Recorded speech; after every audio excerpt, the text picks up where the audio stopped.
सभापति जी।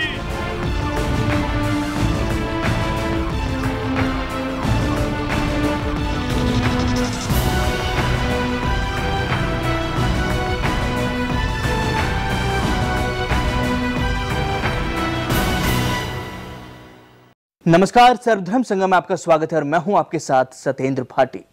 दोस्तों, आज हम बात करेंगे लोकतंत्र के सबसे बड़े मंदिर यानी संसद की। आखिर क्या है संसद और उसका कामकाज, ये जानना भी आपके लिए बेहद जरूरी है कि जिस नेता को आपने सांसद बनाकर संसद में भेजा है वो वहां क्या काम करते हैं और संसद में उनकी क्या भूमिका होती है। माननीय सभासद, माननीय सभापति जी। Question number 16. No, please sit down. Please, what are you doing? Please go back to your place. जब तक प्राइम मिनिस्टर सदन में नहीं आते और नहीं चले, जब वो कमजोर होगा, जब वो खड़ा नहीं होगा अपने पैरों पे, फिर आप उसको अपने ऑर्डिनेंस की कुल्हाड़ी मारोगे। जाइए जाइए, मत सुनिए जवाब, क्योंकि आपकी इच्छा जवाब सुनने की थी ही नहीं। नियत में खोट थी आपकी, इसलिए पीठ दिखाकर जा रहे हैं आज। मैं आपके दबाव में नहीं आने वाला। आप मेरे आवाज को बंद नहीं कर सकते संसद के अंदर। सरकार को बोलना चाहिए, सरकार चुप क्यों है? आप कितने ही बड़े क्यों न हो, गरीब के हक का आपको लौटाना पड़ेगा।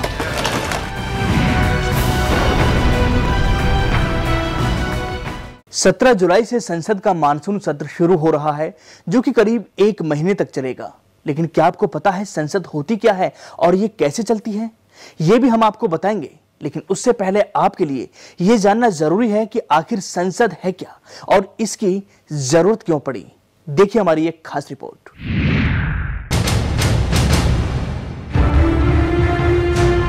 भारतीय लोकतंत्र में संसद जनता की सर्वोच्च प्रतिनिधि संस्था है। इसी के माध्यम से आम लोगों की ताकत को अभिव्यक्ति मिलती है। संसद ही इस बात का प्रमाण है कि हमारी राजनीतिक व्यवस्था में जनता सबसे ऊपर है, जनमत सर्वोपरि है। संसदीय शब्द का अर्थ ही ऐसी लोकतंत्रात्मक राजनीतिक व्यवस्था है जहां सर्वोच्च शक्ति लोगों के प्रतिनिधियों के उस निकाय में निहित है जिसे संसद कहते हैं। भारत के संविधान अनुच्छेद 79 के अनुसार भारत की संसद को 3 भागों में विभाजित किया गया है। भारतीय संसद का संचालन संसद भवन से होता है, जिसे राज्यसभा और लोकसभा में विभाजित किया गया है। और इनके सर्वा होते हैं राष्ट्रपति, जिनके पास दोनों सदनों को बुलाने और स्थगित करने की शक्ति होती है। भारत की सबसे बड़ी विधान प्रणाली है संसद। भारत की लोकतांत्रिक व्यवस्था में संसद सबसे महत्वपूर्ण स्थान रखती है।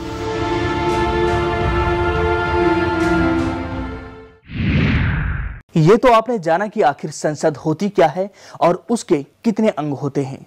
चलिए अब आपको बताते हैं कि संसद के इन तीनों अंगों का गठन किस प्रकार से किया जाता है।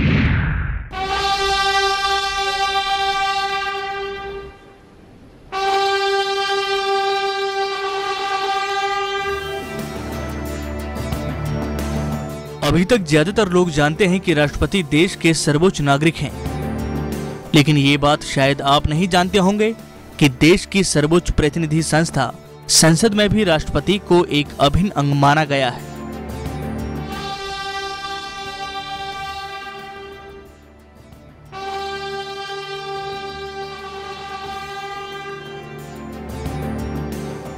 राष्ट्रपति का चयन संसद के दोनों सदनों के निर्वाचित सदस्य और राज्यों की विधानसभाओं के निर्वाचित सदस्य निर्वाचन के द्वारा करते हैं। राष्ट्रपति का कार्यकाल अपने पद ग्रहण की तारीख से 5 वर्ष का होता है। राष्ट्रपति को संसद का अभिन्न अंग माना जाता है, क्योंकि दोनों सदनों से पारित विधेयक तब तक पूर्ण रूप से लागू नहीं हो सकता जब तक उसे राष्ट्रपति की स्वीकृति न मिल जाए।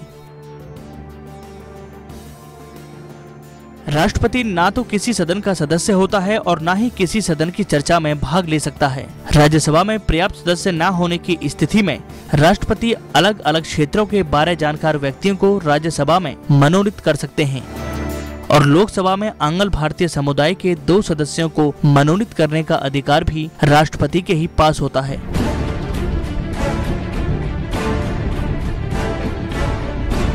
भारतीय संसद में लोकसभा को निचला सदन कहा जाता है। लोकसभा में सदस्यों को चुनाव जनता द्वारा सीधे वोट डालकर किया जाता है। लोकसभा में अधिकतम 552 सदस्य होते हैं, जिनमें से 530 सदस्य देश में चुनाव के द्वारा चुने जाते हैं। लोकसभा की कार्यवाही 5 वर्षों की होती है। लोकसभा के सांसदों को चुनाव जनता द्वारा मत डालकर किया जाता है। मंत्र नहीं है, हमारी जो योजना है, जो राधा मोहन सिंह जी ने जवाब दिया है, उसे साफ जाहिर होता है कि हमारी मंशा साफ है। They are in the possession of GDP 7%. Therefore, we need a clarification from the government on what's respected. Here, the after effects of a demonetization in the country, especially in Mumbai, the business of Mumbai still not come up and its axis at it was before demonetization. आम चुनाव में जनता जिस नेता को सबसे ज्यादा vote देती है, वही लोकसभा का सांसद बनता है। 5 वर्ष समाप्त होने पर सदन खुद ब खुद भंग हो जाती है, लेकिन कुछ परिस्थितियों में संसद को पूर्ण कार्य अवधि समाप्त होने से पहले ही भंग किया जा सकता है। आपातकाल की स्थिति में संसद लोकसभा की कार्य अवधि बढ़ाई जा सकती है। यह एक बार में 1 वर्ष से अधिक नहीं हो सकती। माननीय सभासदों, माननीय सभापति जी, संसद का तीसरा अंग है Rajya Sabha. Doctor Mahesh Sharma. Sir, with your permission, I rise to lay on the table of the House the papers mentioned against my name at serial number 3 in today's revised list of business. Shri Gangaraj, Anshraj Gangaram. Rajya Sabha राज्यों की परिषद है। राज्यसभा सदन का अपर हाउस कहलाता है। Discussion on women protection and it has not been agreed by the Business Committee.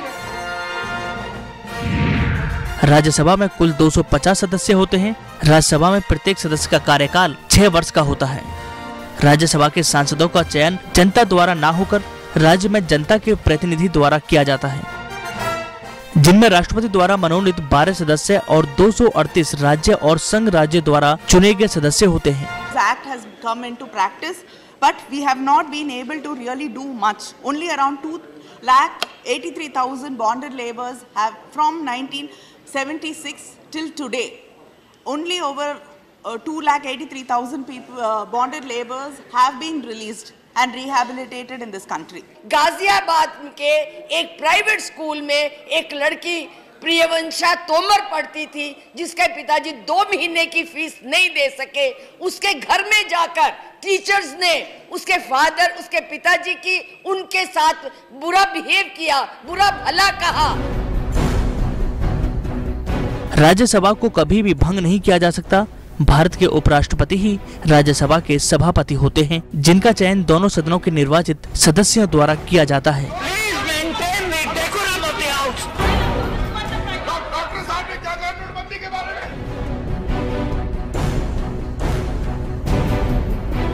इसके अलावा उपसभापति के तौर पर राज्यसभा के निर्वाचित सदस्यों में से ही किसी एक का चयन भी किया जाता है। आपने मुझे समर्थन देने के लिए बात करने का अवसर दिया, मैं इसके लिए आभार व्यक्त करता हूं और राष्ट्रपति जी के उद्बोधन को मेरा समर्थन दे करके मैं अपनी बात को समर्पित करता हूं। बहुत बहुत धन्यवाद। आइए अब आपको दिखाते हैं एक आम आदमी कैसे एक नेता बनकर संसद तक का सफर तय करता है, कैसे कोई नेता एक सांसद के रूप में शपथ लेता है और देश की सर्वोच्च संस्था संसद में अपना स्थान बनाता है। साथ ही आपको इस रिपोर्ट के जरिए बताएंगे कि कैसे एक राजनीतिक पार्टी अपनी सरकार बनाती है और 5 साल तक देश में सरकार चलाती है।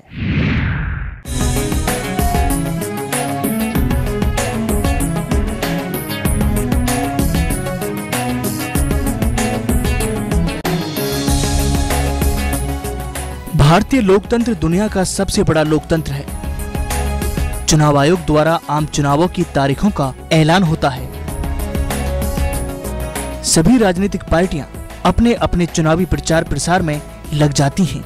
हर पार्टी का नेता अपने क्षेत्र में जाकर जनता से वोट की अपील करता है और इस दौरान वोटर्स को लुभावने की हर तरह से कोशिश की जाती है।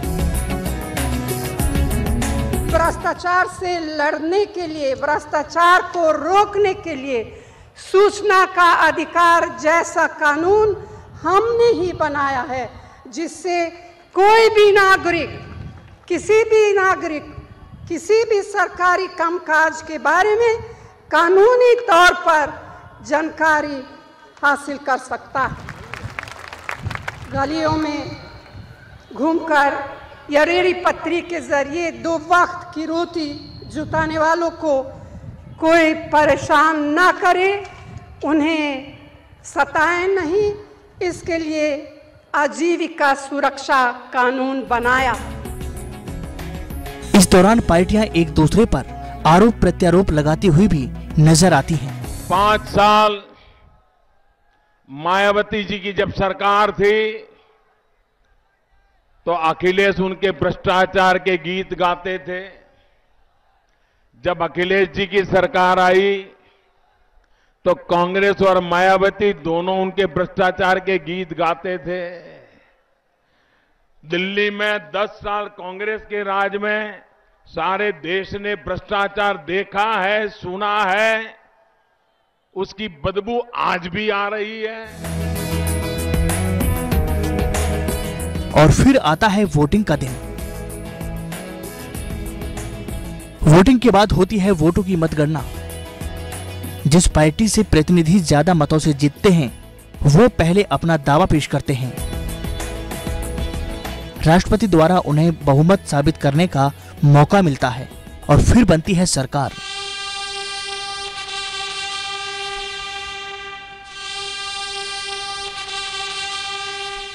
मैं नरेंद्र दामोदर दास मोदी ईश्वर की शपथ लेता हूं कि मैं विधि द्वारा स्थापित भारत के संविधान के प्रति सच्ची श्रद्धा और निष्ठा रखूंगा। लेकिन हाँ, दावा पेश करने में असफल पार्टी सर्वाधिक सीटों के बावजूद सरकार नहीं बना पाती।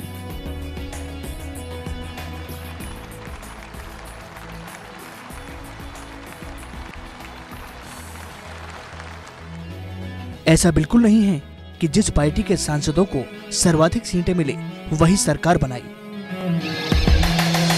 जी हां, इस बात को आप ऐसे भी समझ सकते हैं कि साल 2017 में हुए विधानसभा चुनावों में कांग्रेस ने मणिपुर और गोवा में सर्वाधिक विधानसभा सीटें जीती, लेकिन दावा पेश करने में असफल रही।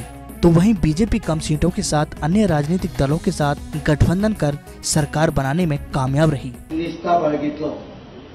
भारताची सार्वभौमत्व आणि एकात्मता उन्नत राखतो। जनता के बीच अपना दायित्व कायम रखने के मकसद से हर पार्टी और हर राजनेता उतरता है, लेकिन सरकार बनाने की कड़ी जनता के हाथ में होती है।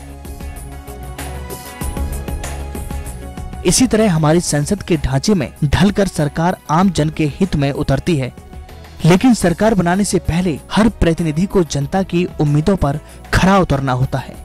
ब्यूरो रिपोर्ट, सर्वधर्म संगम।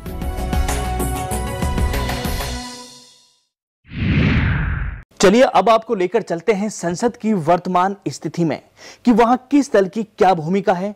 वैसे तो हमारे देश में कई राजनीतिक दल हैं, लेकिन 2014 से एक बार फिर वर्चस्व में आई एनडीए आम चुनाव में 336 सीटों के साथ सबसे बड़ा दल बनकर उभरी और 282 सीटों के साथ बीजेपी यानी भारतीय जनता पार्टी सबसे बड़ी पार्टी बनी। वहीं संयुक्त प्रगतिशील गठबंधन यानी कि यूपीए ने 49 सीटों पर ही जीत हासिल की, जिसमें से कांग्रेस को 44 सीटों पर जीत मिली। आइए देखते हैं कि एनडीए और यूपी में कौन कौन से दल शामिल हैं। एनडीए में बीजेपी के साथ शिवसेना, तेलुगु देशम पार्टी, लोक जनशक्ति party, Shiromani Akali Dal, Apna Dal, Jammu Kashmir People's Democratic Party समेत और भी कई छोटी बड़ी पार्टियां शामिल हैं।